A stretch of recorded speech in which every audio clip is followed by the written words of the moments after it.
É bastante apropriado darmos início à nossa reunião entoando um cântico em louvor ao nosso Deus Jeová. E se os irmãos desejarem e puderem ficar de pé, para juntos entoarmos o cântico de número 147, que tem como tema a vida eterna. Que bela promessa! Está baseado no Salmo 37, 29, e logo após este cântico teremos uma oração inicial.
Teremos então um importante tema desta noite, que será considerado pelo nosso irmão Tedson Moura, debaixo do seguinte tema: nas promessas de quem confia? Vamos ouvir nosso irmão Tedson.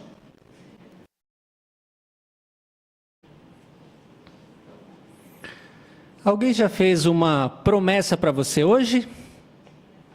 Talvez sim. É muito comum nós ouvirmos promessas, não é mesmo? Geralmente, quando a pessoa diz para você, eu prometo, é como se ela estivesse querendo dar uma garantia para você de que aquilo vai acontecer. Né? Olha, pode confiar que eu vou cumprir com isso, eu prometo, não é assim? A pessoa quer nos deixar seguros de que aquilo vai acontecer realmente. Mas é bem verdade que dependendo da pessoa que nos faz uma promessa, dependendo da pessoa, a gente não consegue confiar que ela realmente vai cumprir com a promessa, não é mesmo? Às vezes a pessoa já tem uma certa fama, por assim dizer, de não cumprir com suas promessas, né? Promete e não cumpre, promete e não cumpre. Então, quando ela faz promessas, ela não tem muito crédito, né?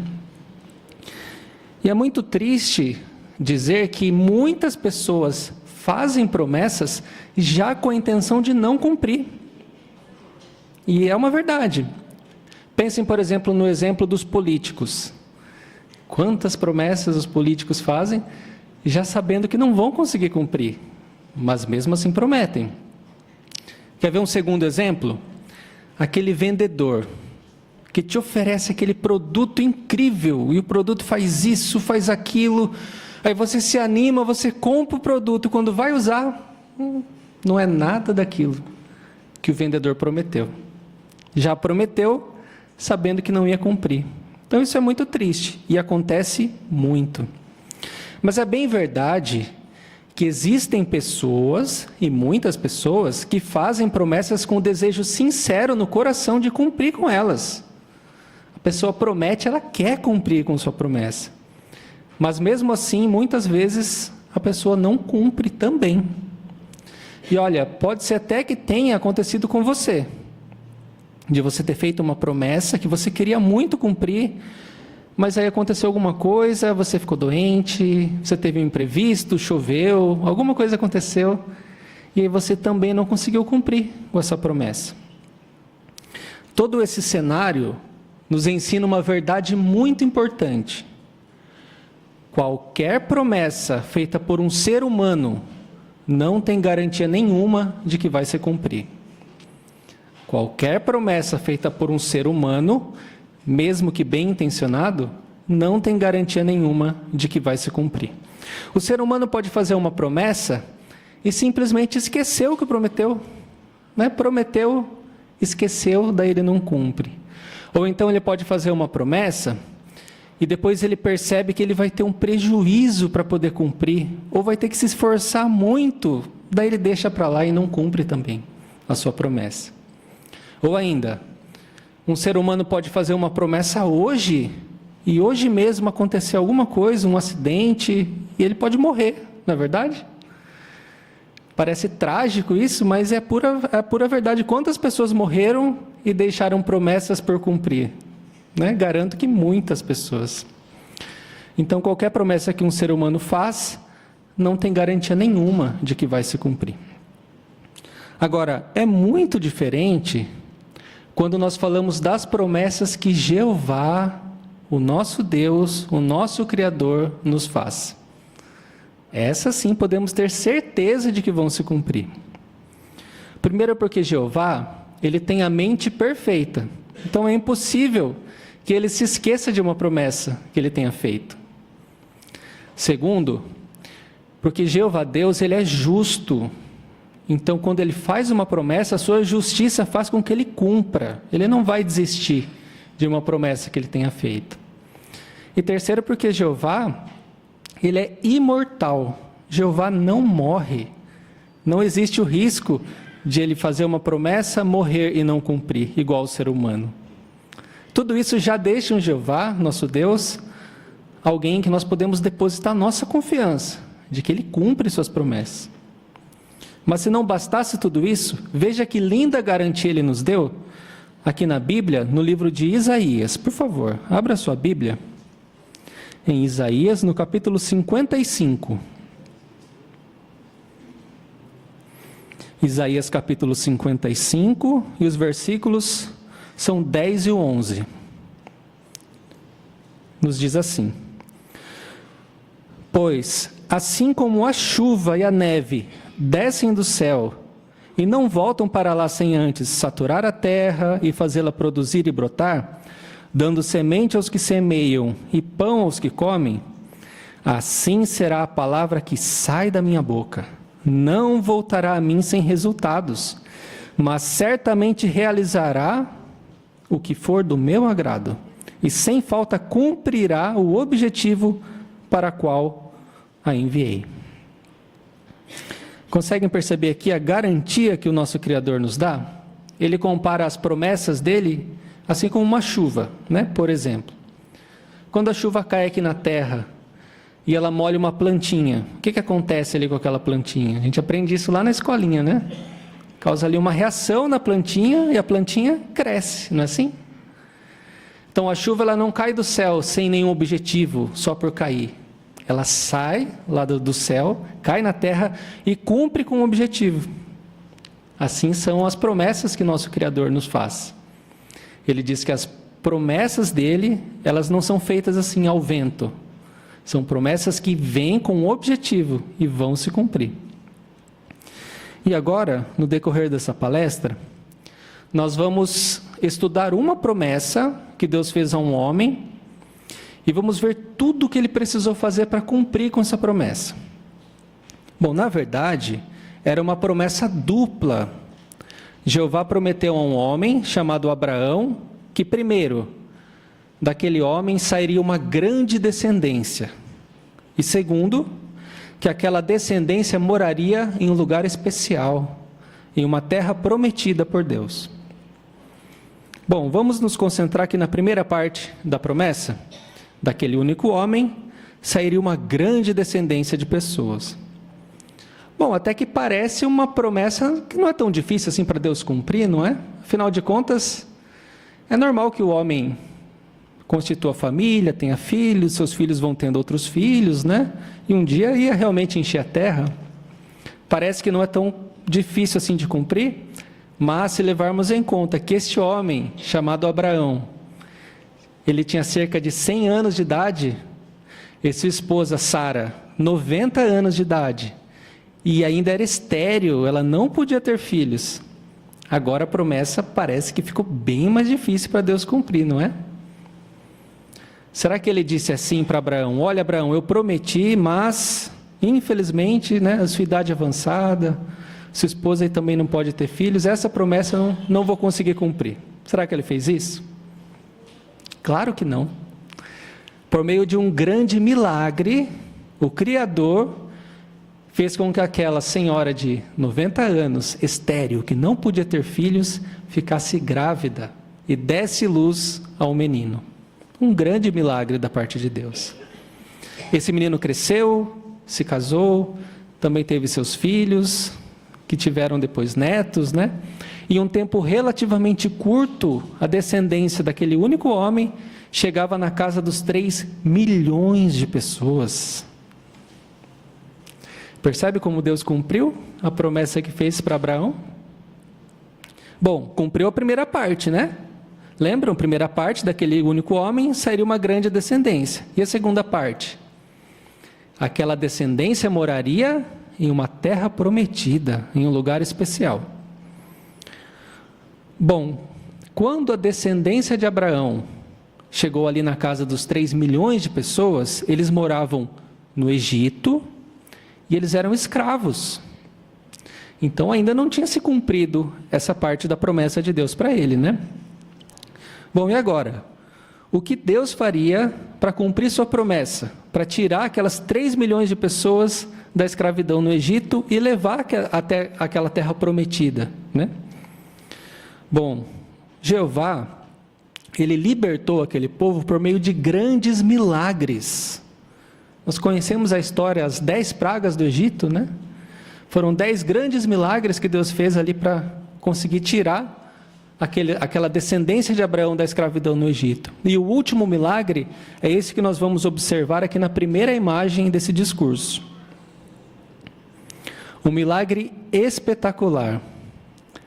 Jeová lhe abriu o Mar Vermelho para que aquelas 3 milhões de pessoas pudessem atravessar em terra seca. E quando a descendência de Abraão já estava do outro lado do mar, o mar se fechou em cima de Faraó e seu exército. Consegue imaginar o tamanho desse milagre? Consegue imaginar o tamanho da abertura do mar para que 3 milhões de pessoas pudessem atravessar? E dentre essas pessoas, tinha idosos, crianças, né? Nós podemos observar aí na imagem até mesmo alguns animais, né? Imagine que você é uma dessas pessoas, está presenciando com seus próprios olhos o mar se abrindo, aquela parede de água de um lado enorme, do outro lado a mesma coisa, e você sente o seu Criador, sente Jeová te salvar das mãos de Faraó e seu exército. Agora uma pergunta: por que foi que Jeová fez tudo isso? Por que foi que Jeová fez esse enorme milagre, abrir o Mar Vermelho? Ele fez isso para cumprir com a promessa que tinha feito para um único homem chamado Abraão, que nessa altura aqui não estava nem vivo mais, né? Já tinha morrido há muito tempo. Mas como um Deus cumpridor de promessas, ele fez esse enorme milagre. Muito bem, então agora a descendência de Abraão já não era mais escrava no Egito. Estavam livres. Mas até chegar àquela terra prometida, a Bíblia diz que eles tinham que atravessar um grande e atemorizante deserto, cheio de serpentes, animais peçonhentos, um lugar árido, que não tinha comida e não tinha água. E agora? Como sustentar 3 milhões de pessoas, idosos, crianças, animais, num lugar inóspito como esse? Novamente, Jeová Deus, o Criador, ele fez vários milagres para poder salvar aquele povo desse deserto. A Bíblia conta que as roupas daquelas pessoas não se gastaram, os seus calçados não se gastaram, diz até que os pés deles não incharam. Tudo isso por milagre de Deus. Mas e a questão da água? Como foi que Jeová supriu a água para aquelas 3 milhões de pessoas? Por pelo menos 2 ocasiões registradas na Bíblia, Jeová fez sair água de rochedos, mais milagres, para poder saciar a sede daquelas pessoas. Ok, mas e a comida? Como ele fez com a comida? Ele fez o que nós podemos observar aqui na próxima imagem. Literalmente, Jeová mandou comida do céu para eles. A comida caía do céu para aquele povo. Era um alimento que a Bíblia chama de maná, que era um alimento muito nutritivo. Tinha tudo o necessário para que aquelas 3 milhões de pessoas ficassem com uma boa saúde, tivessem todos os nutrientes e vitaminas necessárias. Era um alimento que a Bíblia diz que tinha gosto de mel, e ele vinha todo dia de manhã, para que aquele povo pudesse pegar o alimento para aquele dia. Imagine que agora você é uma dessas pessoas dessa imagem, Você já saiu lá do Egito e agora você está vendo Jeová mandar comida do céu para sustentar você e sua família. O que você ia sentir? Com certeza ia ficar muito grato, não é mesmo? Agora, de novo a pergunta: por que é que Jeová está fazendo tudo isso? Tantos milagres para cuidar daquele povo no deserto, mandando até comida do céu? Jeová fez isso para cumprir com a promessa que fez para aquele único homem chamado Abraão. Obrigado pela imagem. Muito bem, então agora aquele povo atravessou o deserto. Finalmente chegou ali na porta da terra prometida, por assim dizer, Bom, mas um lugar tão bom de se viver, de se morar, ele não ia estar vazio, Já tinha nações morando ali. E a Bíblia diz que as nações que moravam lá eram mais numerosas, mais fortes e preparadas para a guerra. Enquanto a descendência de Abraão não sabia nada de guerra.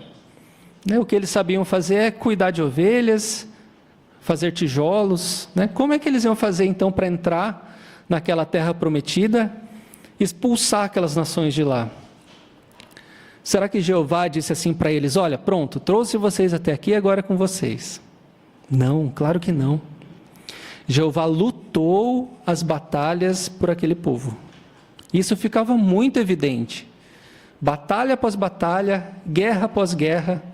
Cada pessoa ali da descendência de Abraão tinha plena certeza que era Jeová que estava vencendo aquelas batalhas. E uma delas nós podemos observar aqui na próxima imagem. Foi a situação onde Jeová derrotou as nações que ocupavam ali a terra de Canaã, especialmente aí Jericó. Bom, qual é a história por trás dessa imagem? A instrução de guerra que Jeová Deus deu ali para a descendência de Abraão era que eles deveriam dar 7 voltas em torno da muralha, tocar as buzinas e dar um forte grito de guerra. Não parece em nada uma instrução de batalha, não é? Bom, mas o que aconteceu quando eles obedeceram? As muralhas de Jericó caíram. Será que alguém ali presente achou que isso aconteceu por um acaso? Porque eles deram um grito tão forte que derrubou as muralhas? Claro que não. Eles sabiam que era Jeová que estava lutando mais uma batalha por eles, para que levasse aquele povo para a terra prometida. Novamente a pergunta: por que é que Jeová fez tudo isso? Por que é que Jeová lutou as guerras por esse povo? Para cumprir a promessa que fez para aquele único homem chamado Abraão. Consegue perceber tudo que está envolvido para que Jeová pudesse cumprir com essa promessa? Tudo que Jeová precisou fazer para cumprir a promessa feita a Abraão? O que você sentiria se você tivesse sido uma testemunha ocular de tudo isso? Qual seria o seu sentimento de ver tudo que Jeová fez para te levar até aquela terra prometida? Eu tenho certeza que o seu sentimento seria parecido com o de Josué, que foi uma pessoa que viu muito de tudo isso que nós conversamos agora, né? Abra aí sua Bíblia, por favor, em Josué, no capítulo 23, no versículo 14.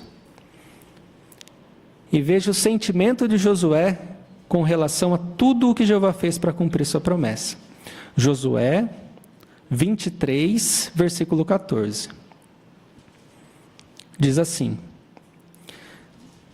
Vejam, estou para morrer, e vocês bem sabem, de todo o seu coração e de toda a sua alma, que não falhou nem sequer uma palavra de todas as boas promessas que Jeová, seu Deus, lhes fez. Todas elas se cumpriram para vocês, nem sequer uma delas falhou. Esse era o sentimento de Josué, e esse seria também o seu sentimento, de confiança. Nada do que Jeová prometeu deixou de cumprir. Cada palavra de Jeová se cumpriu.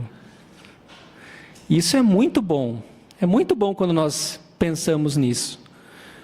Porque nós sabemos que existem ainda muitas promessas que vão se cumprir, que nós estamos aguardando ansiosamente. E quando vemos tudo que Jeová fez para cumprir aquela promessa para Abraão, nos dá confiança de que ele vai cumprir as promessas para o futuro. Por exemplo, Jeová prometeu que no futuro a humanidade seria abençoada, né? As pessoas, todos que morarem aqui na terra serão pessoas abençoadas. Ele promete que um dia ele estabeleceria um reino que iria destruir os governos humanos. E somente esse reino ia governar a terra inteira. Um reino justo, um reino correto, um reino governado por amor. E ele promete também que debaixo desse reino o sofrimento vai acabar, a morte vai acabar, as pessoas vão ter um trabalho digno, vão ter boas moradias, vão comer bons alimentos. E ele promete que um dia haverá uma grande transformação aqui nessa terra, que nós podemos observar aqui na nossa última imagem. Essa imagem retrata bem essa grande transformação que Jeová Deus promete que vai ocorrer aqui na terra. Nós vemos ali de um lado a terra toda destruída, né? E as pessoas ali limpando, reformando, e no final da imagem já vimos uma imagem colorida, uma terra bonita. Jeová promete que você pode fazer parte disso, nós podemos fazer parte disso, dessa reconstrução, transformar a terra inteira em um lindo paraíso, governado por um governo justo, com pessoas felizes, com pessoas saudáveis, podendo realmente viver de verdade. Não é muito bom pensar em tudo que nos aguarda? Consegue confiar que Jeová vai realmente cumprir com essa promessa? Com certeza, nós conseguimos confiar. Muito obrigado pela imagem. Mas nós não precisamos esperar o futuro para ver cumprimento de promessas de Deus. Hoje mesmo, na nossa vida, nós podemos sentir promessas de Jeová que estão se cumprindo. Vamos ver 2 exemplos? Veja, por favor, o que ele prometeu aí em Isaías, no capítulo 48, os versículos 17 e 18. Por favor, abra sua Bíblia em Isaías 48, 17 e 18. Diz assim: Assim diz Jeová, seu resgatador, o Santo de Israel. Eu, Jeová, sou o seu Deus, aquele que ensina o que é melhor para você, aquele que o guia no caminho que deve andar. Como seria bom se você prestasse atenção aos meus mandamentos. Olha a promessa agora. Então a sua paz se tornaria como um rio e a sua justiça como as ondas do mar. Bom, qual que é a promessa de Deus aqui para nós? Ele promete que se você der prioridade na sua vida para obedecer a Jeová, obedecer os mandamentos dele, você vai ter paz na sua vida. E não é verdade que nós estamos sentindo o cumprimento dessa promessa? Pense um pouco. Pense um pouco na sua vida hoje, e talvez como era no passado, quando você não conhecia os mandamentos de Jeová. Talvez você pense, mas eu ainda tenho problemas. É verdade, todo mundo tem. Mas se você comparar a sua vida hoje com a sua vida quando você não conhecia Jeová, ou às vezes a sua vida com a vida de outras pessoas que não conhecem a Jeová, fica claro, fica evidente que Jeová está nos dando a paz quando nós nos esforçamos em obedecer os seus mandamentos. Então essa é uma promessa que nós estamos sentindo o cumprimento hoje na nossa vida. Vamos ver mais uma promessa que está se cumprindo? Ela está registrada em Mateus, no capítulo 6, por favor. Abra sua Bíblia. Nós vamos ver mais uma promessa de Jeová que está se cumprindo hoje na nossa vida. Mateus capítulo 6, os versículos do 31 até o 33. Diz assim: portanto, nunca fiquem ansiosos dizendo, o que vamos comer? Ou o que vamos beber? Ou o que vamos vestir? Pois todas essas são as coisas pelas quais as nações se empenham ansiosamente. O seu Pai Celestial sabe que vocês necessitam de todas essas coisas.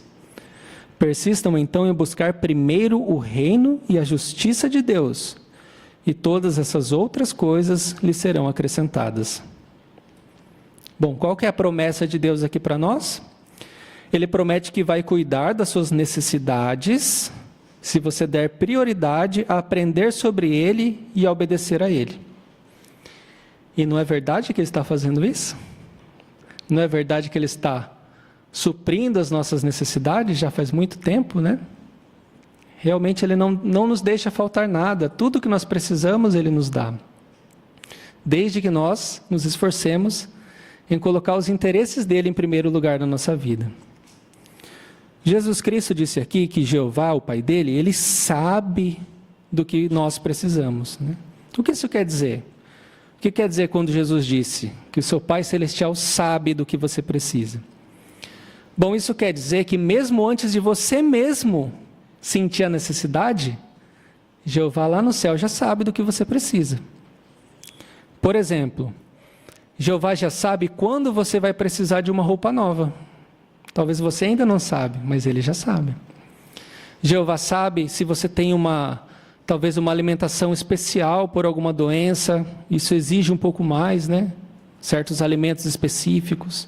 Ou Ele sabe também o tamanho que a sua casa precisa ser, levando em conta o tamanho da sua família. Tudo isso Jeová sabe. E Ele promete que Ele vai nos dar tudo o que nós precisamos. Consegue confiar nessa promessa? Claro que sim.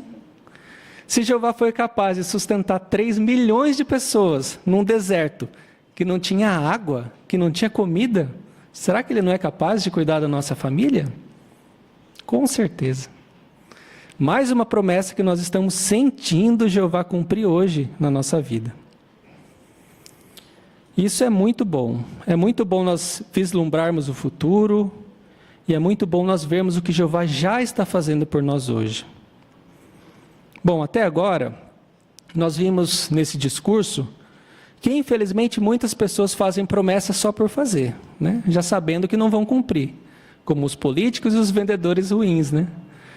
Mas pessoas boas também fazem promessas com boa intenção, mas o tempo imprevisto, às vezes, a pessoa também não consegue cumprir. Então, promessas feitas por um ser humano não têm garantia de cumprimento. Mas vimos também que é diferente das promessas que Jeová faz.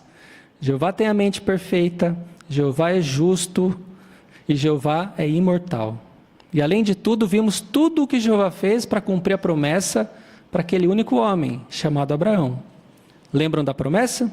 Daquele único homem sairia uma grande descendência. Ele cumpriu. Deixando a sua esposa, Sara, grávida, aos 90 anos de idade, ela era estéril, doente. Mesmo assim, por meio de um milagre, ela ficou grávida. E em pouco tempo, aquela descendência chegou na casa dos 3 milhões de pessoas. E Jeová prometeu também que essa descendência moraria em uma terra especial, em uma terra prometida. E lembram tudo o que ele precisou fazer para cumprir essa promessa? Libertou eles do Egito com o último milagre ali, abrindo o Mar Vermelho, um milagre incrível. Sustentou eles num deserto atemorizante, assustador, dando comida, dando água, cuidando que suas roupas não se gastassem, nem seus pés inchassem. E venceu todas as batalhas, expulsando as nações que moravam ali na terra prometida, até que a descendência de Abraão, enfim, se estabelecesse, e aí sim aquela promessa foi cumprida. E nós vimos também que isso deixa nós muito animados, porque sabemos o que Jeová vai fazer no futuro, tantas boas promessas que ele vai cumprir. Agora a pergunta é, como eu posso mostrar para Jeová que eu confio realmente que ele vai cumprir suas promessas? O que é que eu preciso fazer? Bom, lembram de Josué, que foi testemunha ocular de muitas coisas que Jeová fez? Veja o que ele disse aqui em Josué, no capítulo 24, o versículo 14. Josué, capítulo 24, os versículos 14 e 15. Diz assim: portanto, temam a Jeová e sirvam-no com integridade e fidelidade. Eliminem do seu meio os deuses a que seus antepassados serviram do outro lado do rio Eufrates e no Egito, e sirvam a Jeová. Agora, se vocês não acham bom servir a Jeová, escolham hoje a quem servirão. Se aos deuses a quem serviram seus antepassados, que estavam do outro lado do rio Eufrates, ou aos deuses dos amorreus, em cuja terra vocês estão morando. Mas quanto a mim e aos da minha casa, serviremos a Jeová. Então essa é a nossa determinação. Nós, nossa família, estarmos determinados a servir a Jeová. Isso vai refletir na nossa vida, no modo como nós levamos a vida, né? O modo como eu e você leva a vida mostra para Jeová que nós realmente confiamos de que ele vai cumprir suas promessas no futuro. E é muito bom quando nós continuamos aprendendo sobre Jeová na Bíblia, porque aí nós vamos aprender o que ele quer de nós, aí nós vamos obedecer, colocar em prática, aí Jeová nos abençoa. Isso, por sua vez, nos dá confiança para continuar aprendendo. Aí a gente aprende mais um pouco, coloca em prática, obedece, Jeová nos abençoa de novo, a nossa confiança aumenta. Isso é um ciclo eterno, que nós podemos ter até eternamente, né? É um ciclo infinito. E um dia, se nós fizermos isso, todos nós poderemos olhar para trás e dizer, assim como Josué, que estamos muito felizes, porque nós fomos testemunhas oculares de que não falhou nenhuma das boas palavras, das promessas que Jeová fez para nós.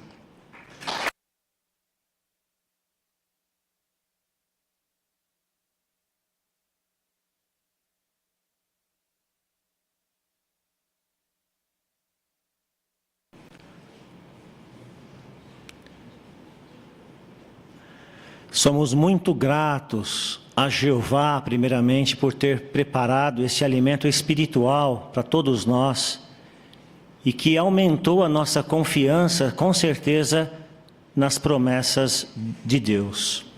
Queremos agradecer nosso irmão Tedson por ter preparado também esse excelente discurso para todos nós. Agora passaremos para a próxima reunião, o estudo da Bíblia com a ajuda da revista A Sentinela. E quem está designado para conduzir para nós essa parte, nosso irmão Adriano Garcia. Vamos ouvir então o nosso irmão Adriano.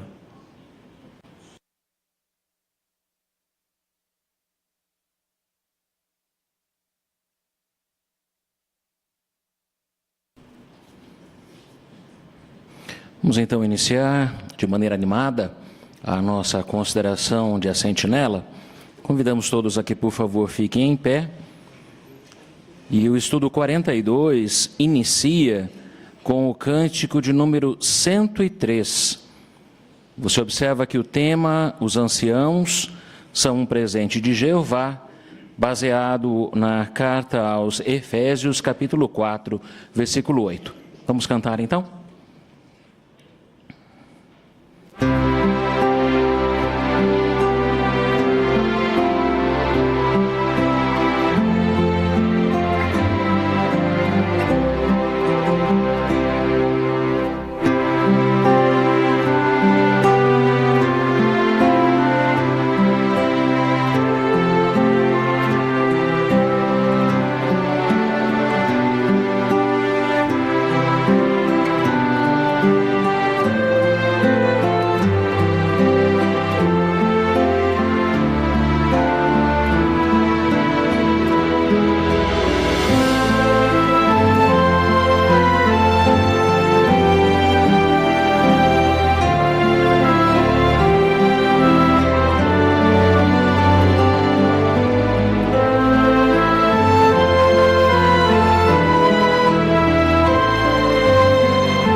Muito bem. Nossa consideração será baseada na carta aos Efésios, capítulo 4, versículo 8. Você observa que é o mesmo versículo no qual o cântico se baseou. E, em parte, esse versículo bíblico diz que quando ele subiu ao alto, deu dádivas em homens. O Senhor Jesus, e por extensão seu Pai Jeová, tem essa preocupação com os seus servos, nas milhares de congregações em que seu povo se reúne atualmente. E nós vamos observar como anciãos, servos ministeriais e superintendentes de circuito nos ajudam muito. Mas vamos observar também como nós, individualmente ou coletivamente, como podemos ajudar a que tais irmãos continuem sendo zelosos, ativos. Como diz o objetivo de nosso estudo, queremos mostrar gratidão pelo que estes irmãos fazem. Contamos com a sua participação. Levante sua mão, procure dar seu comentário. Nós vamos considerar parágrafos onde a gente vai ter bastante oportunidade para vários comentários. Fiquem à vontade. O irmão Otávio Souza vai contribuir conosco hoje com a leitura dos parágrafos. Vamos iniciar com o parágrafo 1. Jesus é o homem mais generoso que já viveu. Quando esteve na terra, ele usou seu poder para fazer muitos milagres e ajudar os que precisavam. E ele nos deu o maior presente que alguém poderia dar, a própria vida. Desde que foi ressuscitado, Jesus continua nos ajudando. Ele disse que pediria a Jeová para enviar Espírito Santo para nos ensinar e consolar. E ele realmente fez isso. Por meio das reuniões, Jesus continua nos dando treinamento para que possamos fazer discípulos em toda a terra. Então vamos lá. Que presentes Jesus nos deu? Então vamos começar um de cada vez. Primeiro, vamos ouvir o jovem irmão Theo, aqui na frente. Por favor, Theo. Jesus.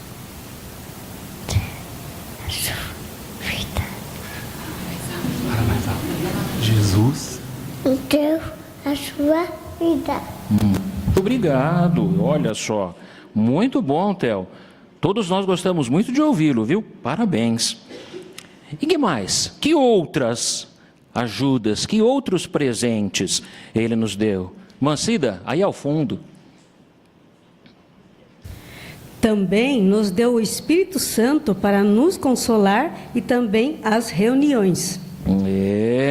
É verdade. Obrigado, irmã Cida.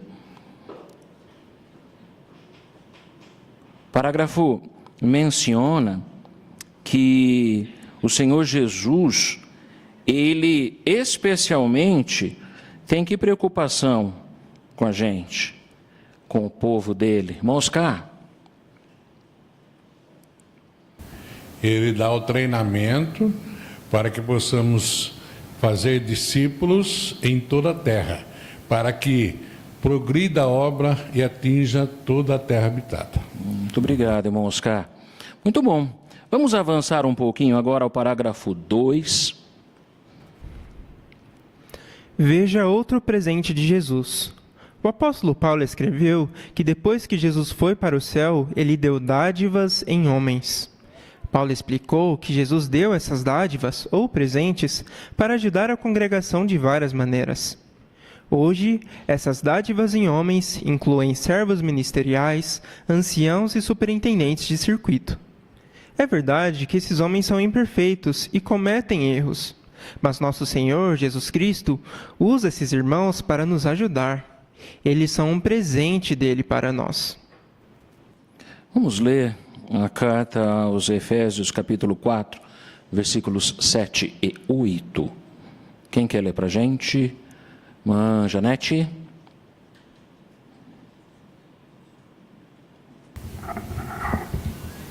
Cada um de nós recebeu bondade merecida na medida em que o Cristo concedeu a dádiva.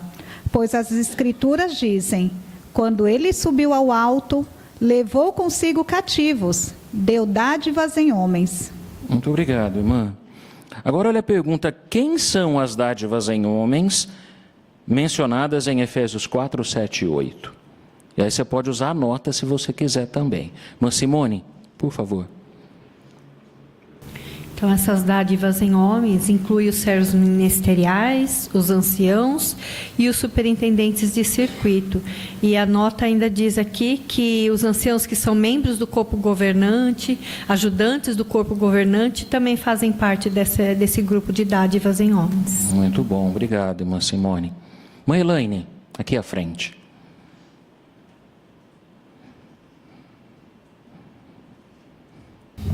E é verdade, né, como mostra Tiago 3,2, que assim como nós, esses homens são imperfeitos, né, então eles cometem erros. Mas mesmo assim, Jesus os usa, né, para nos ajudar. Então eles são realmente um presente, né, da parte dele. Isso mesmo, muito obrigado. Vamos avançar? Parágrafo 3 agora. Jesus designou as dádivas em homens para fortalecer a congregação. Mas cada um de nós pode fazer sua parte para ajudar esses irmãos a cumprir com essa importante responsabilidade. Para entender isso melhor, pense no seguinte: algumas pessoas trabalham na construção de um salão do reino. Já outras, que não estão diretamente envolvidas, dão apoio aos trabalhadores por preparar refeições, transportar materiais e realizar outros serviços. Do mesmo modo, por palavras e ações, todos nós podemos apoiar o trabalho que os servos ministeriais, anciãos e superintendentes de circuito fazem.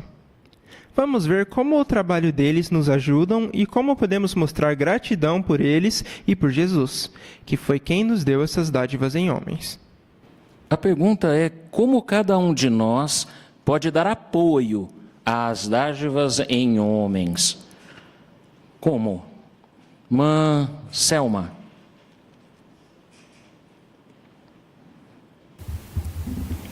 Do mesmo modo, por palavras e ações, todos nós podemos apoiar o trabalho que os servos ministeriais, anciões e superintendentes de circuito fazem. Obrigado, minha irmã. Muito obrigado. Irmão Israel? Aqui traz uma ilustração interessante, né? Que, na verdade, mesmo para nós darmos esse apoio, ajudar esses irmãos a cumprir essa importante responsabilidade, é pensarmos talvez numa construção do Salão do Reino, né? Nem todos estão envolvidos diretamente na construção por trabalhar ou por fazer uma parede, edificar e assim por diante, né? Mas tem muito bastidor, né? Os trabalhadores que oferecem uma refeição, transportes materiais, buscam outros materiais, serviços, tem muita coisa envolvida, né? Então é da mesma maneira, nós podemos não estar diretamente ligados, mas podemos apoiar. Isso, obrigado, meu irmão. E Efésios 4,12, que é citado aí no parágrafo, reforça o objetivo dessas dádivas em homens. E é isso que vai nos levar a sentir gratidão por esse arranjo. O que menciona para a gente aí? Efésios 4,12. Irmão Carriel. Menciona que todos nós precisamos, muitas vezes, de um reajustamento. E nos diz aqui o objetivo para a obra ministerial, para edificar o corpo do Cristo.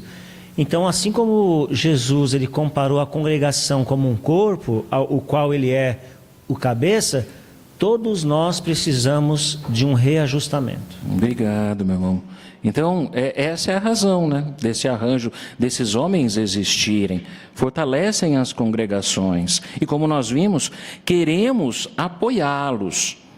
E nós vamos observar ao longo dessa consideração que nós mesmos saímos ganhando quando fazemos isso.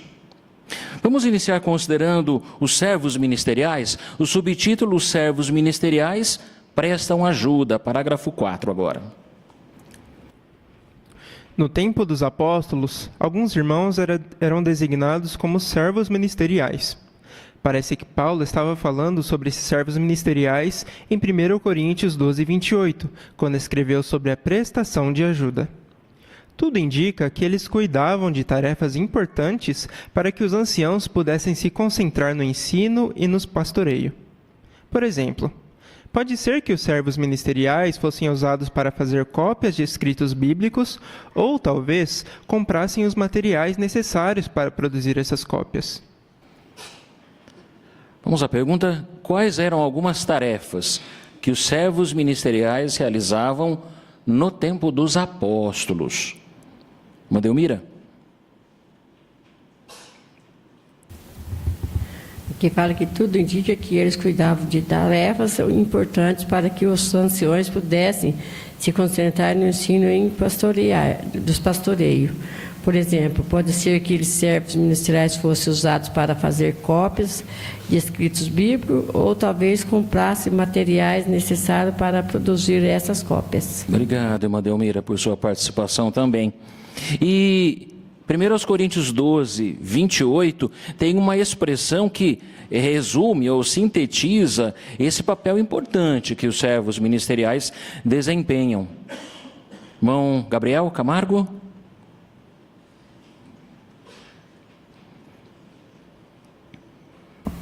Aqui cita que eles faziam uma prestação de ajuda. Isso, muito bom. Vamos aprofundar um pouquinho mais nisso. Parágrafo 5 agora, vamos ler? Pense em algumas tarefas que os servos ministeriais realizam na sua congregação.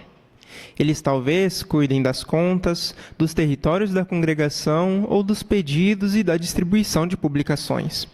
Alguns cuidam do áudio e vídeo nas reuniões, são indicadores ou ajudam na manutenção do Salão do Reino.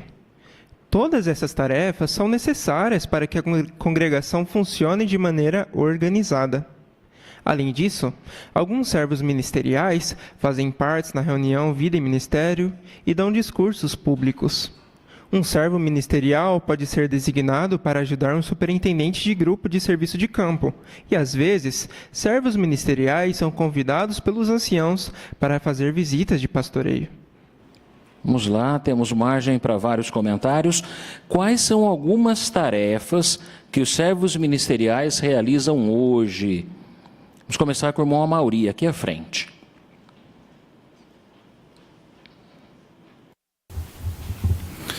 Então, eles talvez cuidem das contas, dos territórios da congregação, pedidos e também distribuição de publicações, além de outros serviços. Obrigado, muito obrigado, meu irmão. Que outras tarefas? Irmã Luciana.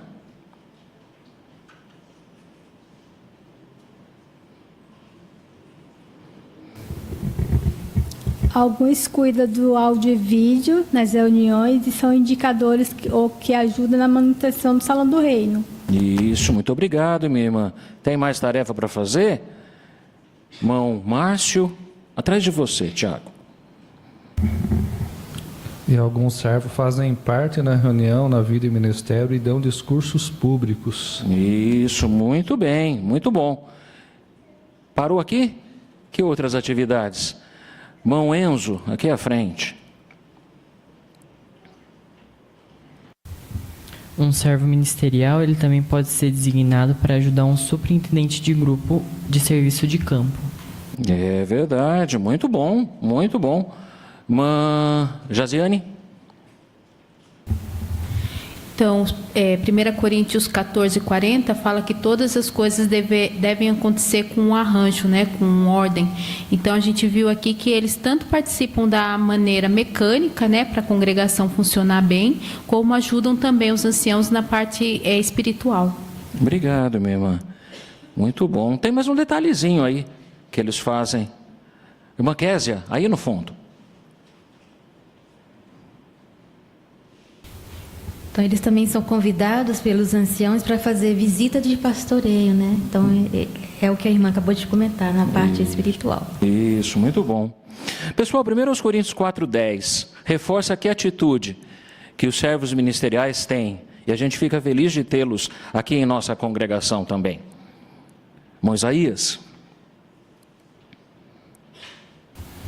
Esse texto é interessante, né? 1 Pedro 4:10, quando fala ali que cada um recebeu um dom. E aí eles podem usar esse dom como administrador da bondade merecida de Deus. Na nossa versão anterior usava aqui até a expressão mordomo, dando então a importância desse serviço que eles realizam.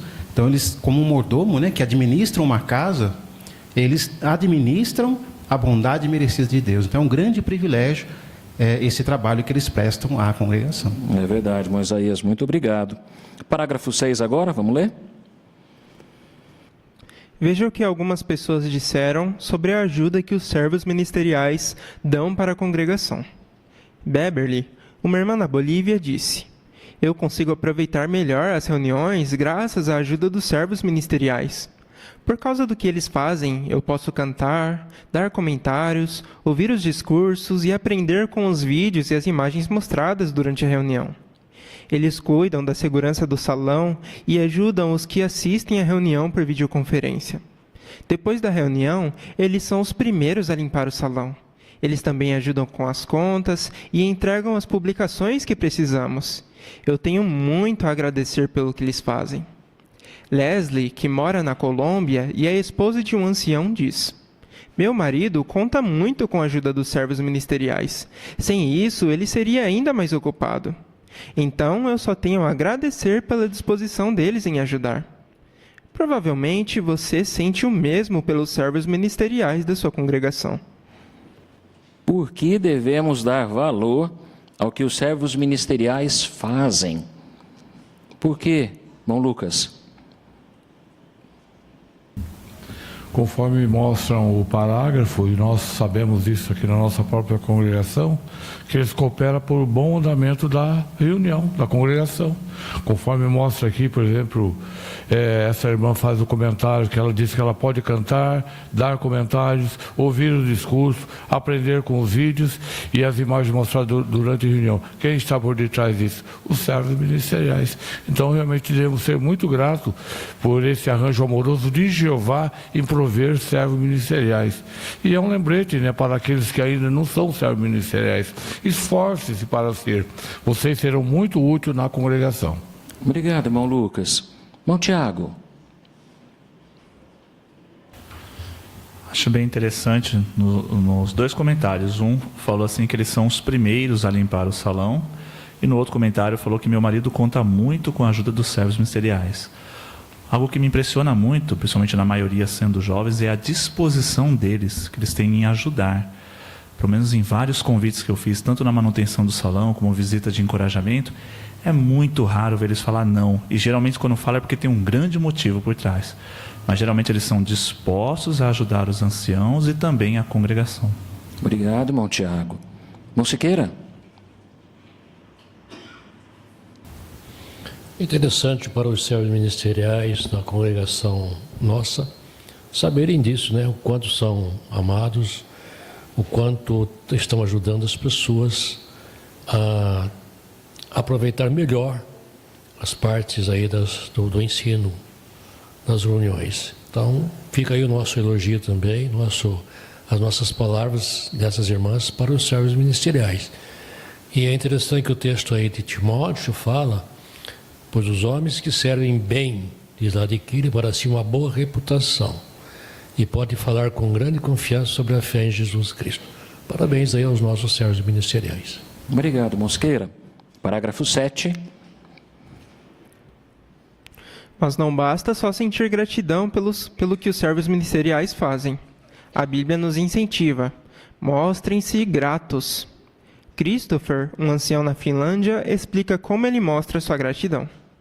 Eu escrevo um cartão ou uma mensagem com um texto bíblico e falo de modo específico como aquele servo ministerial me encorajou ou quanto eu dou valor ao que ele faz. Pascal e Jael, que moram na Nova Caledônia, costumam orar pelos servos ministeriais. Pascal diz: ultimamente temos feito pedidos, súplicas e agradecimentos pelos servos ministeriais da nossa congregação. Jeová com certeza ouve e responde a essas orações, e assim todos na congregação saem ganhando. Aqui a gente vai considerar a gravura também. Como podemos mostrar gratidão pelos servos ministeriais? E agora? Irmã Lerce. Por favor. Então, não basta só sentir gratidão, é preciso mostrar. E esse ancião na Finlândia, ele deu um excelente exemplo. Ele disse que sempre escreve um cartão ou uma mensagem com um texto bíblico. Ele é bem específico ao falar no que ele o encorajou e também ele mostra o quanto ele dá valor ao que o servo ministerial faz. Muito obrigado, irmã Lércia. Bom, Renan. Também nós podemos fazer oração pelos servos ministeriais, para que Jeová ajude eles, né? E achei muito interessante, tanto escrever uma cartinha, quanto orar para esses irmãos. Eu gostaria de colocar isso em prática. E também quando a gente pede ajuda deles e recebe, também dá parabéns, né? E agradecer pelo todo o esforço que eles têm feito. Obrigado, irmão Renan. Vamos dar uma olhada na gravura? Porque ela envolve 3 parágrafos dessa consideração. E o primeiro é o parágrafo 7. Pensando nessa situação dos servos ministeriais, como é que a gente pode associar a gravura à matéria? Quem quer mencionar para a gente? Como é que você acha que se encaixa? Bom, Benfica?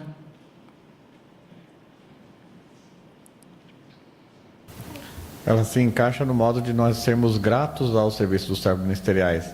Por exemplo, envolvê-los em uma refeição em nossa casa, tá? Para a gente conversar com eles, fazer cartas de agradecimento para os servos ministeriais. Vão gostar muito de saber que o serviço deles está sendo apreciado por nós, né? E fazer as nossas orações, para que eles sempre estejam dispostos e Jeová esteja ajudando ele no seu trabalho. É verdade, irmão Benfica. Obrigado pela gravura também, pessoal. A propósito, é sempre bom a gente lembrar dos nomes deles, não é? Então, você se lembra do nome dos nossos servos ministeriais aqui? Então, faça essa listinha e inclua-os em suas orações também.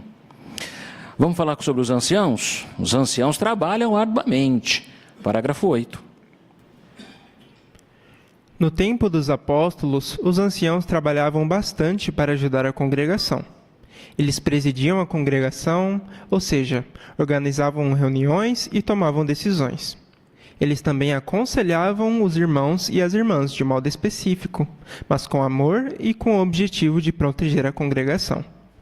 Além disso, esses homens precisavam trabalhar para sustentar suas famílias e ainda manter sua fé e sua amizade com Jeová fortes.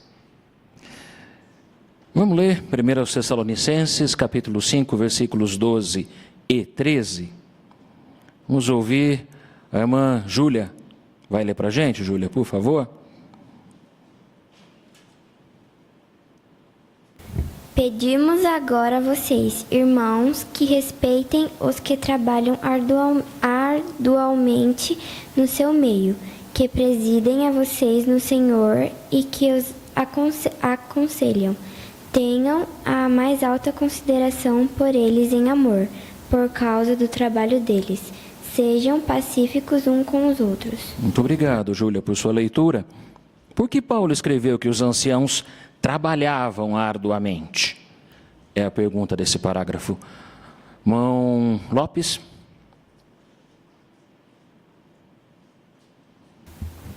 É porque além de eles presidirem na congregação, né, organizar as reuniões, tomar decisões, né, aconselhar os irmãos, né, de modo específico, assim, mas com amor, né, e proteger, logicamente, a congregação, eles tinham também sustentar sua família, né? Então eles tinham que trabalhar bastante, arduamente, né? Para não só sustentar sua família na fé, mas também ter uma amizade forte com Jeová, né? É, muito bem. Quantas tarefas, não é? Por isso que Paulo usou essa expressão, trabalhavam arduamente.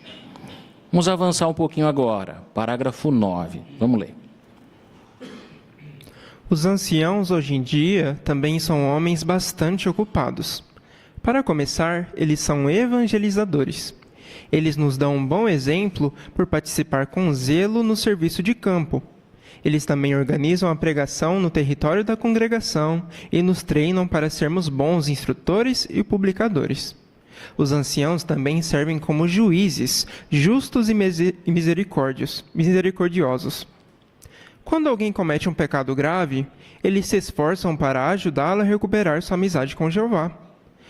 Ao mesmo tempo, eles fazem de tudo para manter a pureza da congregação. E, acima de tudo, os anciãos são conhecidos como pastores. Eles preparam bem seus discursos baseados na Bíblia. Eles também se esforçam para conhecer cada pessoa na congregação e fazem visitas de pastoreio. Alguns dão apoio à construção e manutenção de salões do reino, à organização de congressos e assembleias, às comissões de ligação com hospitais e aos grupos de visitas a pacientes, além de ajudar em outras designações. Sem dúvida, os anciãos trabalham bastante. Esse parágrafo 9 também dá margem para bastante participação. Então vamos lá. Quais são algumas coisas que os anciãos fazem? Vamos ouvir primeiro a irmã Tatiana, aqui na frente. Por favor. A mãe do Theo. Eles servem como evangelizadores, né? Isso envolve a participação deles no serviço de campo. Eles também organizam a pregação no território e, além disso, também nos treinam para ser bons instrutores e publicadores. Muito bem, irmã Tatiana. Irmã Kellen, ali ao fundo. E também servem como juízes justos e misericordiosos. Então, quando alguém comete um pecado grave, ele se esforça em ajudar essa pessoa a recuperar a amizade com Jeová, mas também fazem de tudo para manter a pureza dentro da congregação. É verdade, irmã Kellen. Há esse cuidado também. Tem mais alguma atividade aqui? Irmã Marina, por favor. Então, além de ser conhecidos como os evangelizadores e juízes, também são conhecidos como pastores, por preparar bem seus discursos, que são sempre baseados na Bíblia, e também se esforçar para conhecer cada pessoa, né, na congregação e também fazer as visitas de pastoreio. É verdade, muito bem, muito obrigado, minha irmã. A irmã Isidébora, ali no fundo. Danilo, por favor. Também eles viajam distante para visitar os irmãos, encorajar e também visitar as congregações. Tudo isso são trabalho dos anciãos. Obrigado, irmã Isidébora, muito bem lembrado também. Irmão Daniel, Chibirca. Além de tudo isso mencionado, ainda eles apoiam a construção, manutenção do Salão do Reino. Eles estão por trás dos congressos, da Assembleia, organizando tudo para que ocorra da melhor maneira possível. Trabalham nas colis, né, que é tão difícil hoje esse assunto sobre os hospitais. E também eles tiram tempo para participar do grupo de visitas de pacientes. Então, realmente, os anciãos eles trabalham muito. É verdade. Olha só, né? Então, nós estamos observando aqui uma descrição das atividades que servos ministeriais e até agora anciãos estão realizando. E a gente está observando como é que isso repercute em nós, em mim, em você, e como é que a gente pode contribuir com esses irmãos. Parágrafo 10 vai avançar um pouquinho mais nesse sentido. Vamos ler. Jeová prometeu nos dar pastores que cuidariam bem de nós. Assim, não iríamos mais ter medo nem ficar apavorados. Uma irmã na Finlândia chamada Johanna sentiu como essas palavras são verdadeiras quando a mãe dela enfrentou uma doença muito séria. Ela conta: eu tenho muita dificuldade em falar dos meus sentimentos para outras pessoas, mas um ancião que eu não conhecia muito bem me ouviu com paciência, orou comigo e me mostrou o quanto Jeová me ama. Eu não me lembro exatamente o que ele falou, mas eu lembro que eu senti muita paz.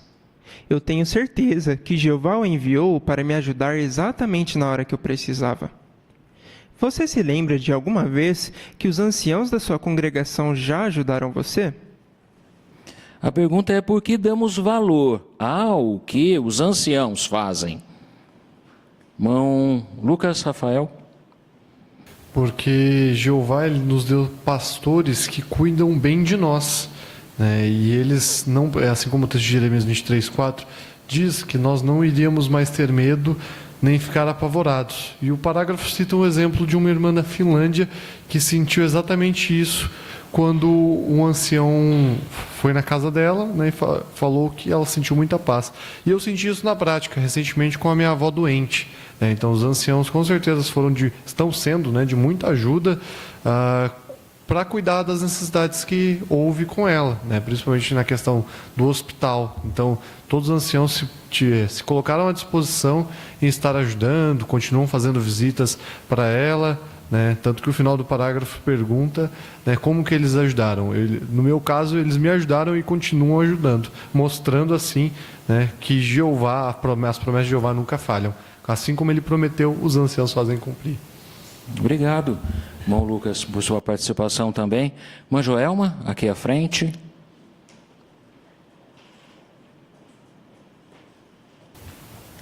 Talvez se eu fizer uma recapitulação da minha vida espiritual, eu vou lembrar mais de uma vez da ajuda dos anciãos, né? Me lembro quando eu era jovem, quando eu precisei do conselho dos anciãos para me ajudar na minha vida adulta. Depois também quando passei por dificuldades na minha família, devido à morte da minha mãe. Então, em muitas ocasiões, eu senti o apoio dos anciãos. Às vezes não falavam nada, mas estavam do lado, seguravam a mão, davam aquele conforto espiritual. Então, eu contei com eles e espero poder contar com eles também para toda a eternidade. Obrigado, irmã Joelma, por sua participação também. Irmã Janete?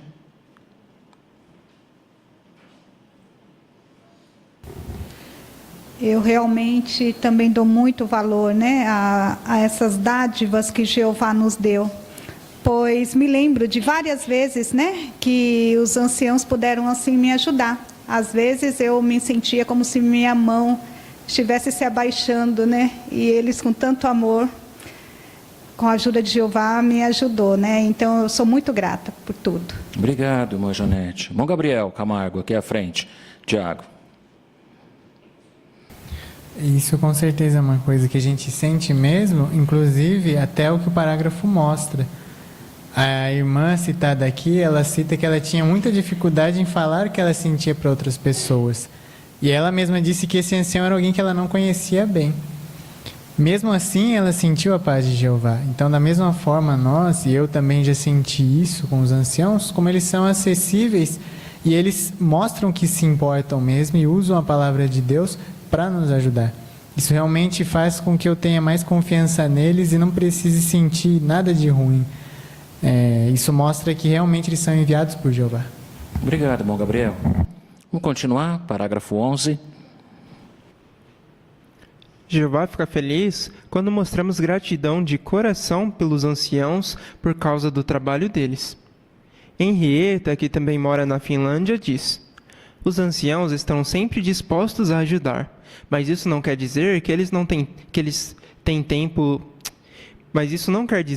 têm tempo e energia sobrando, ou que não têm problemas. Às vezes, eu simplesmente chego no ancião e digo: quer saber de uma coisa? Você é um ótimo ancião. Espero que você saiba disso. Uma irmã na Turquia chamada Sara diz: os anciãos precisam de combustível para continuar fazendo tudo o que fazem. Podemos dar esse combustível por escrever um cartão de agradecimento, convidá-los para uma refeição ou trabalhar com eles no serviço de pregação. Você conhece algum ancião que trabalha bastante para ajudar a congregação e que merece a sua gratidão? O que acha de pensar em maneiras de mostrar sua gratidão por ele? Bom, aqui a gente também tem a gravura para comentar. Como podemos mostrar gratidão pelos anciãos? Como é que a gente pode fazer isso? Irmã Lerce? Nós sabemos que os anciãos realmente eles se desdobram. E essa irmã Henrietta na Finlândia, ela diz que apesar dos anciãos estarem sempre prontos para ajudar, não quer dizer que eles têm tempo e energia sobrando. E também não quer dizer que eles não têm problemas. Mas, então, o que ela faz para compensar, né, o trabalho dos anciãos? Ela diz que simplesmente chega nele e diz: você é um ótimo ancião. Eu espero que você saiba disso. Então, podemos falar palavras simples e sinceras. Obrigado, irmã Lerce, por sua participação. Coloca a gravura para a gente na tela. Isso. E agora? O que a gente pode comentar a respeito? Irmã Ana Rosa, por favor.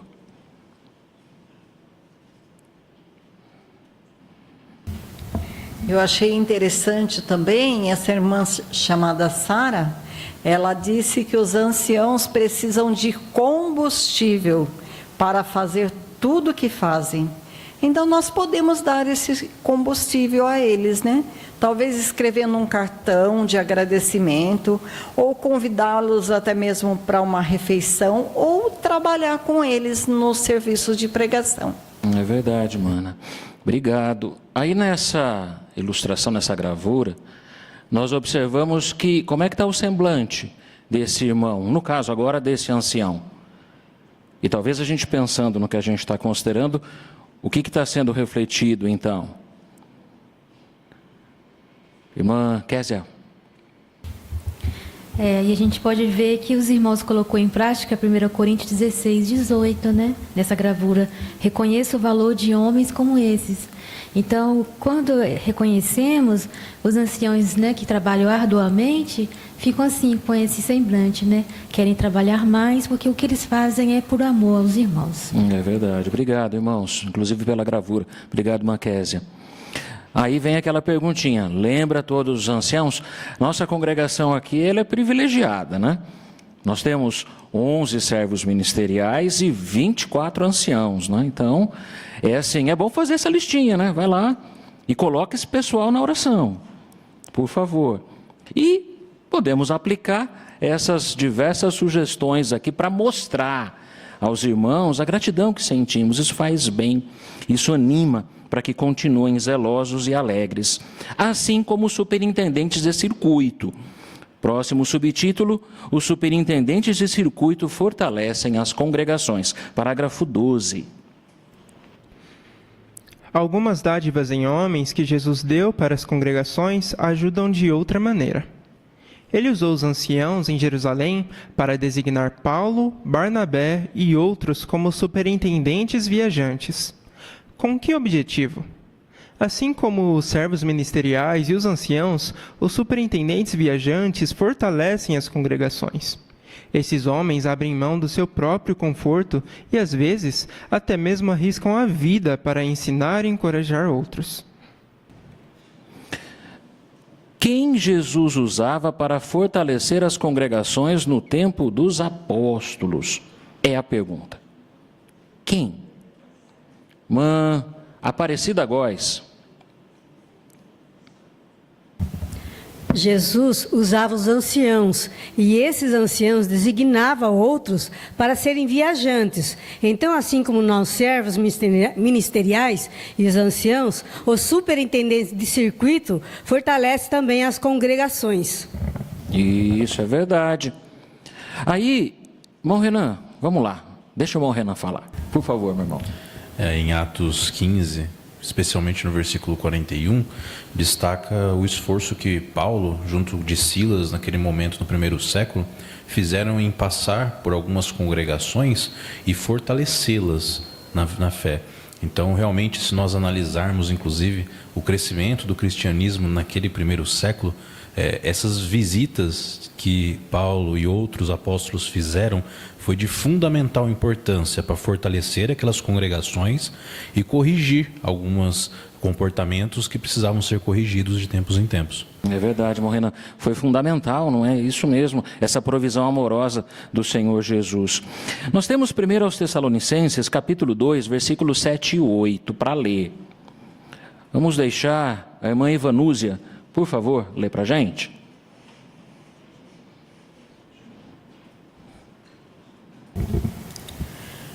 Pelo contrário, nós nos tornamos meigos entre vocês, como a mãe que amamenta e cuida eternamente dos próprios filhos. Assim, tendo terno amor por vocês, estávamos decididos não só a lhes transmitir as boas novas de Deus, mas também a lhes dar tudo de nós, porque vocês vieram a ser muito amados por nós. É verdade. Que palavras, hein, irmã Ivanúzia? Como é que a gente pode aplicar isso ao que a gente vê no caso dos viajantes, dos superintendentes? Irmã Mara.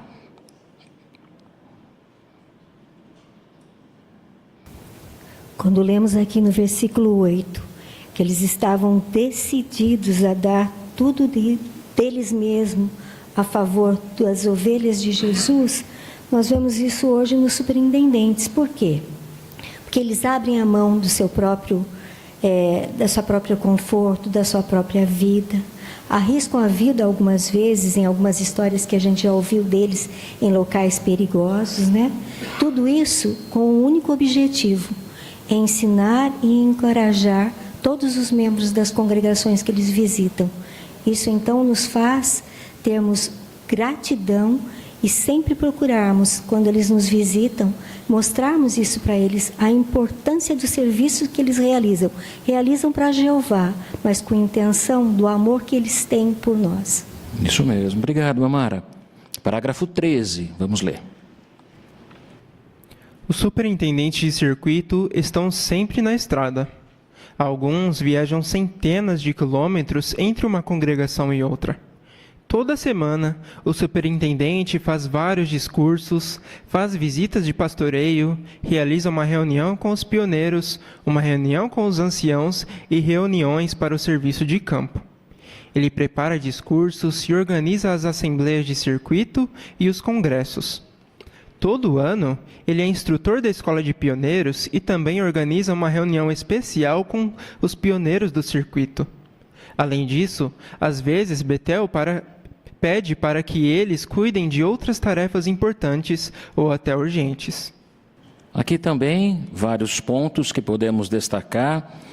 Quais são algumas responsabilidades do superintendente de circuito?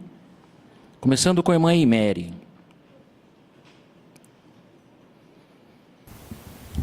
Então, como mostra aqui o parágrafo, esses irmãos eles não param, né? Eles estão sempre na estrada. E muitas vezes eles viajam centenas de quilômetros de uma congregação para outra. E também toda semana, esse superintendente, eles fazem vários discursos. Fazem visita de pastoreio, realiza reunião com os pioneiros, reunião com os anciãos e reunião também para o serviço de campo. É verdade, mas não para aí. Que outras atividades esse irmão realiza? Irmã Suzana, aqui à frente.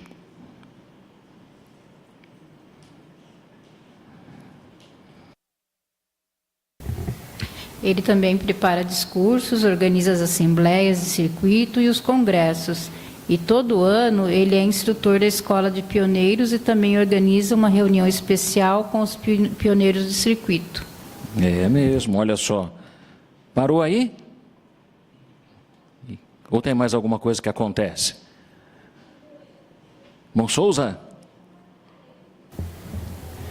Além de tudo isso, às vezes Betel pede para que eles cuidem de outras tarefas importantes ou até urgentes. Isso, tarefas que nem sempre a gente vai ter conhecimento. Irmão José Carlos?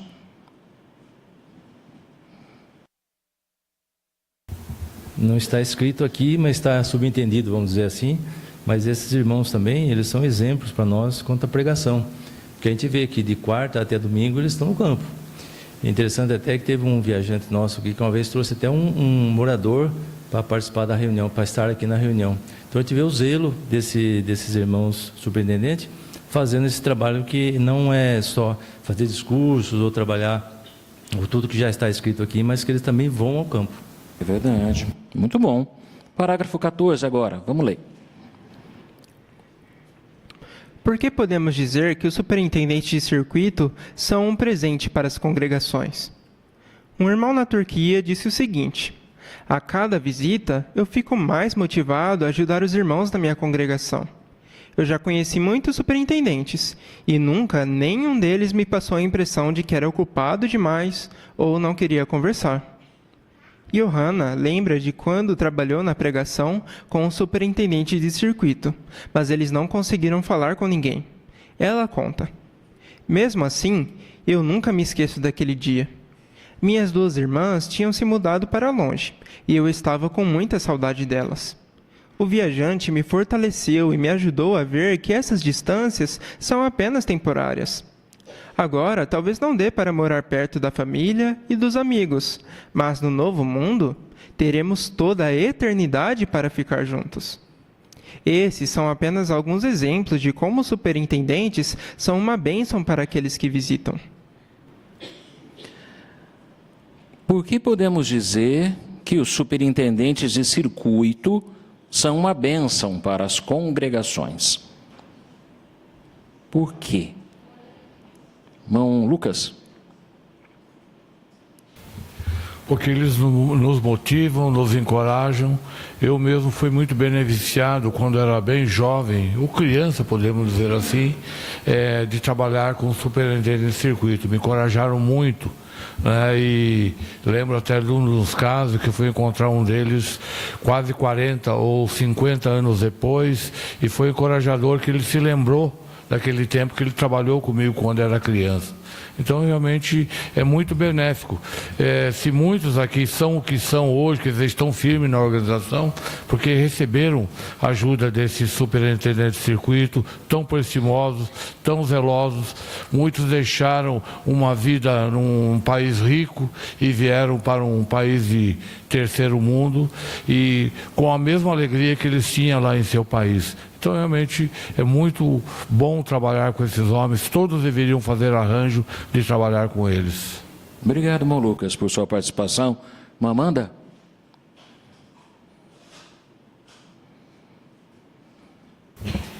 E é o que essa irmã mostra aqui no parágrafo, né? Ela fala que ela saiu com o viajante na pregação, mas eles não conseguiram falar com ninguém. Porém, ela diz que ela nunca se esquece daquele dia, porque o irmão, ele falou justamente o que ela estava precisando. Ela estava sentindo muita saudade da família dela, mas o irmão falou para ela que agora talvez não dê para morar mesmo perto da família, dos amigos, mas que no novo mundo teremos toda a eternidade para ficar juntos. Então, realmente, esses irmãos são presentes e vêm na hora certa para nos encorajar e continuarmos perseverando. É mesmo, muito bom. Irmão Enzo, aqui à frente. Obrigado, irmã Amanda. Em uma visita de superintendente na congregação, ele tem muitos compromissos. Ele tem reunião com os pioneiros, com os anciões, tem as reuniões semanais, mas eles sempre arranjam um tempo para nos fortalecer na fé. Mesmo saindo um pouquinho no campo com cada um, passando na casa de outro. Então, assim, é muito elogiador para eles. Enzo. Obrigado pelo seu depoimento também. Certamente esses irmãos, como o Lucas citou e os outros comentários também, deixam marcas em nós, marcas positivas. E olha que eles não passam tanto tempo assim.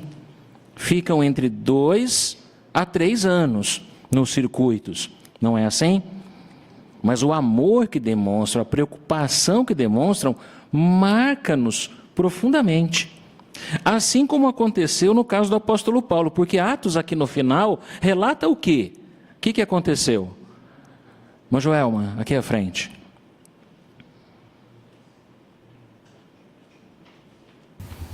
Uma despedida. Paulo estava indo de Mileto, ele estava indo para Jerusalém, então ele já sabia que não ia ver mais os irmãos, porque se aproximava a sua morte. E é bonito de ver o relato onde os irmãos choravam, se lançaram ao abraço dele, o beijaram ternamente, porque eles se lembravam de quanto Paulo os ajudou, não só a conhecer a verdade, mas a serem firmados. Então, esse apego vem de longe. É mesmo, muito bom. Parágrafo 15 agora, vamos ler. O apóstolo João incentivou Gaio a ser hospitaleiro com os irmãos viajantes que tinham ido fortalecer a congregação. Ele escreveu: encaminhe-os na viagem deles de uma maneira digna de Deus. Como podemos fazer o mesmo? Um modo é por oferecer uma refeição para o superintendente de circuito. Outro é participar na pregação na semana da visita. Leslie costuma mostrar gratidão ao superintendente de circuito de outras maneiras. Ela diz: eu oro para que Jeová cuide das necessidades deles. Eu e meu marido também já escrevemos cartas para agradecer pela visita e dizer como eles nos ajudaram. Lembre-se, os superintendentes de circuito não são super-heróis. Às vezes, eles enfrentam doenças, ansiedades e até desânimo. Por meio de palavras bondosas ou de um presente simples, Jeová pode nos usar para responder às orações do superintendente de circuito. Vamos ler a 3ª de João, versículos 5 a 8. Uma Michele quer ler para a gente? Por favor. Amados, você mostra sua fidelidade naquilo que faz pelos irmãos, mesmo que não os conheçam. Eles deram testemunho do seu amor perante a congregação. Por favor, encaminhe-os na viagem deles de uma maneira digna de Deus, porque foi a favor do nome dele que saíram, sem receber nada das pessoas das nações. Portanto, nós temos a obrigação de mostrar hospitalidade a irmãos como esses, para que nos tornemos colaboradores na verdade. Obrigado, minha irmã. Pergunta A, de acordo com 3 João 5-8, como podemos mostrar gratidão pelos superintendentes de circuito?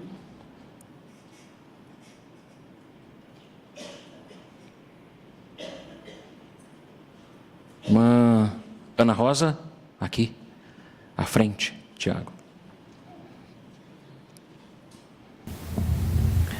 Uma das maneiras que podemos fazer é oferecer uma refeição, né, para o superintendente. E também participar na pregação na semana da visita. E essa irmã Leslie, ela disse que ela ora para que Jeová cuide das necessidades deles. Eu e meu marido também já escrevemos carta para agradecer pela visita e dizer como eles nos ajudaram. Nós podemos fazer o mesmo também. Obrigado, minha irmã. Os viajantes, eles são super-heróis?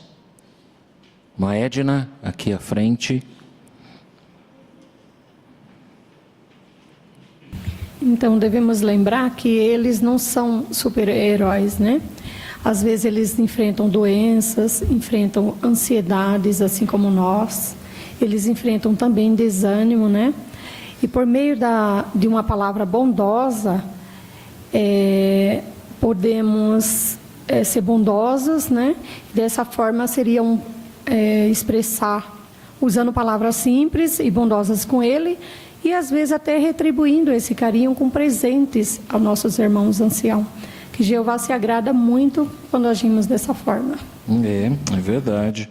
E esse ato que nós realizamos tem que papel muitas vezes, como o parágrafo traz atenção aqui. Irmã Elaine?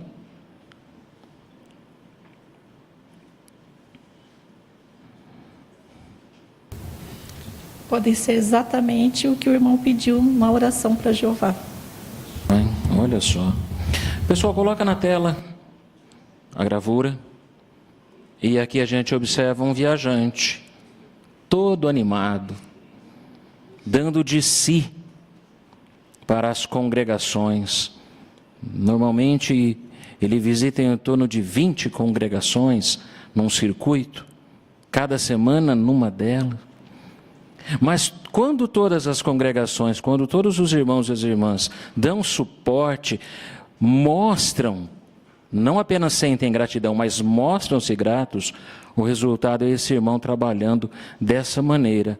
E nós saímos ganhando com as orientações, com os conselhos, com a companhia, com o consolo que ele nos oferece. Obrigado pela gravura, pessoal. Mas, além de pensar nos irmãos, a pergunta B, com base no quadro, diz: por que devemos dar valor às esposas dos irmãos que servem na congregação? E como podemos fazer isso? Ângela, aqui à frente.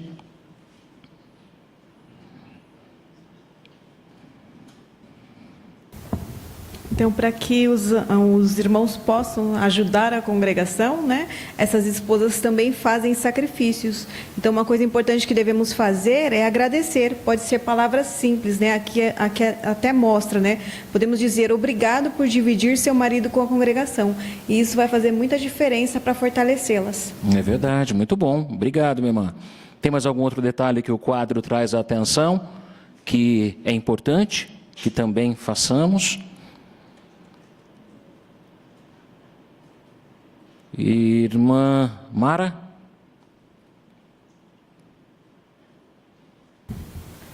Uma coisa é sermos razoáveis, né? Nós podemos conversar, mas não manipular, ficar ali o tempo todo. Por quê?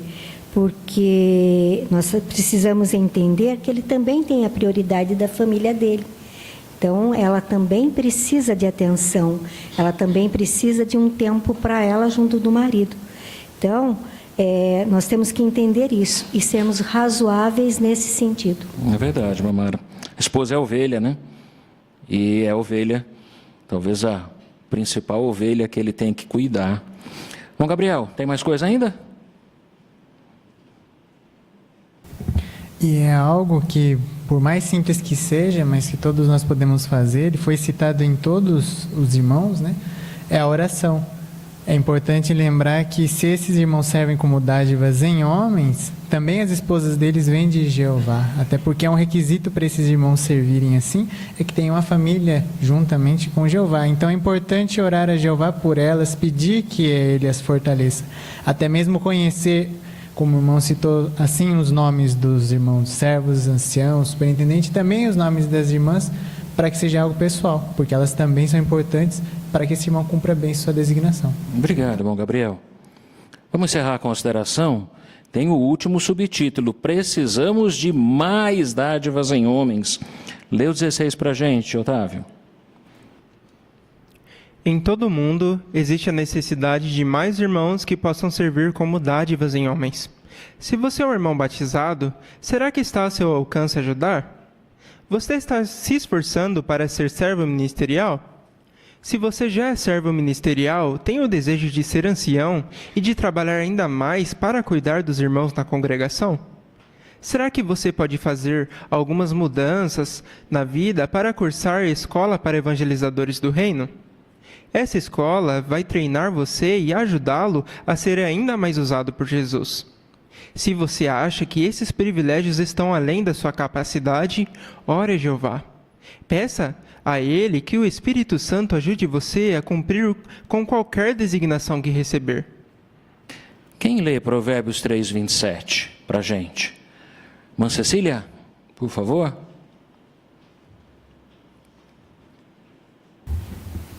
Não deixe de fazer o bem a quem você deve fazê-lo, se estiver ao seu alcance ajudar. Muito obrigado, minha irmã.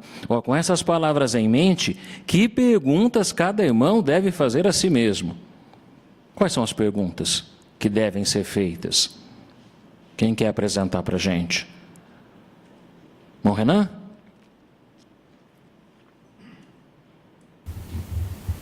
Se eu sou um irmão batizado, será que está ao meu alcance ajudar? Olha só, essa é uma. Qual outra pergunta, irmã Kellen? Você está se esforçando para ser um servo ministerial? Obrigado. Qual outra? Irmã Eimeri? Se você já é servo ministerial, tem o desejo de ser ancião e de trabalhar ainda mais para cuidar dos irmãos na congregação? Olha só, aí lê a matéria da Sentinela de novembro de 24, que a nota fala em quantas informações a gente vai considerar ainda no futuro, mas muito apropriadas. Tem mais alguma pergunta que tem que fazer também, que pode fazer? Irmã Célia, aqui à frente.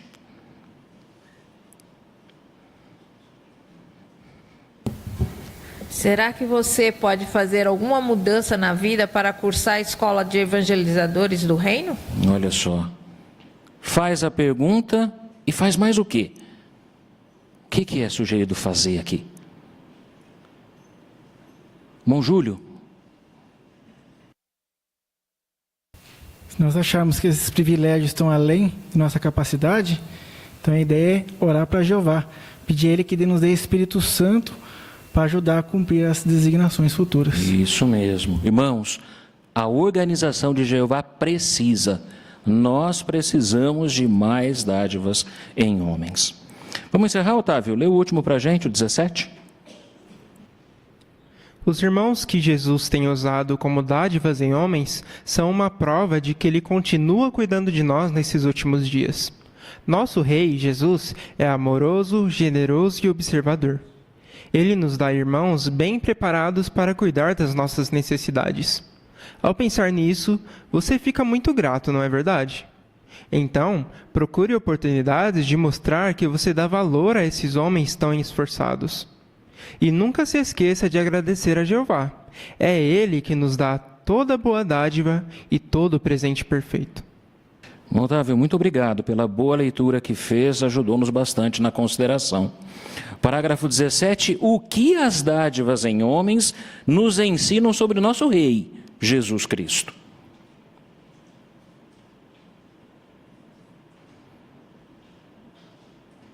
Irmão Siqueira. No início desse estudo, nós aprendemos sobre Jesus ser bastante generoso. E ele continua sendo uma prova da sua generosidade, cuidando de nós nesses últimos dias. Muito obrigado, meu irmão. Vamos encerrar? Por que você é grato pelo trabalho dos servos ministeriais? Pensa neles aqui. Bom Canada, aqui à frente.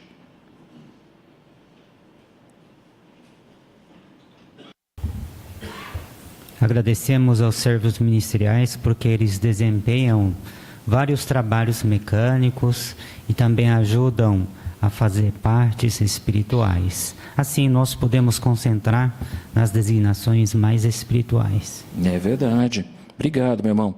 Por que você é grato pelo trabalho dos anciãos? Irmão Otávio, aqui à frente.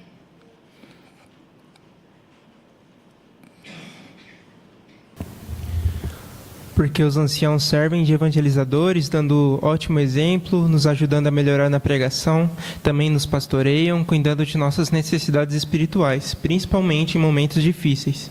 Muito obrigado, meu irmão. E por que você é grato pelo trabalho dos superintendentes de circuito, irmão Isaías? Porque são de fato uma bênção para as congregações que visitam, né?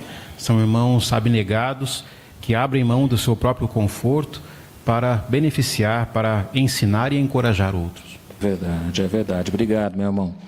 Como vimos, servos ministeriais, anciãos e superintendentes de circuito trabalham voluntariamente, porque querem servir a Jeová, a Jesus, aos interesses do reino e especialmente a todos os irmãos e irmãs nas congregações. Mas é importante que nós, como ovelhas, que observamos, sentimos os benefícios da ação de cada um deles, que mostremos, externemos isso a eles. Lembram-se, esse é o combustível que vai levá-los a continuar agindo como dádivas oferecidas por Jesus e certamente contribuirão muito com o nosso bem-estar espiritual. Encerramos assim a nossa reunião, agradecemos a sua presença, sua atenção. De fato, quão bom é sermos ensinados por Jeová. Para encerrarmos de uma maneira bem animada, vamos cantar. Temos o cântico de número 99, Muitos Irmãos ao Meu Lado. E depois teremos a oração final. Cântico 99.